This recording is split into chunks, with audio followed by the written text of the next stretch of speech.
મુખ્યમંત્રી ભૂપેન્દ્રભાઈ પટેલના હસ્તે 633 કરોડના ખર્ચે નિર્મિત જૂથ પાણી પુરવઠા યોજનાઓનું લોકાર્પણ। સરહદી જિલ્લા બનાસકાંઠામાં પીવાના પાણીની સમસ્યાના કાયમી નિરાકરણ માટે સરકાર દ્વારા અનેક પગલાં લેવામાં આવ્યા છે, જે અંતર્ગત કુલ ₹633 કરોડના ખર્ચે તૈયાર થયેલ ડીસા અને લાખણી તાલુકાના પાણી પુરવઠાની સુધારણા યોજનાના વિકાસ કાર્યોનું ડીસાના અકોલા ખાતે મુખ્યમંત્રી ભૂપેન્દ્રભાઈ પટેલના હસ્તે લોકાર્પણ કરાયું હતું।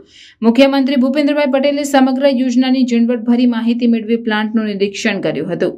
બનાસકાંઠા જિલ્લાના ડીસા, લાખણી, કાંકરેજ અને દિયોદર તાલુકાના ગામડાઓ અને થરા શહેરને પીવાનું શુદ્ધ પાણી મળી રહે તે માટે ગુજરાત સરકાર દ્વારા દેવપુરા વાવ ઓફટેક અને રાણકપુર ઓફટેક સુધારણા યોજના વર્ષ 2020માં તૈયાર કરવામાં આવી હતી, જે યોજનાની કામગીરી પૂર્ણ થતાં ડીસાના અખોલ ખાતે મુખ્યમંત્રી ભૂપેન્દ્રભાઈ પટેલના હસ્તે લોકાર્પણ કરવામાં આવ્યું હતું।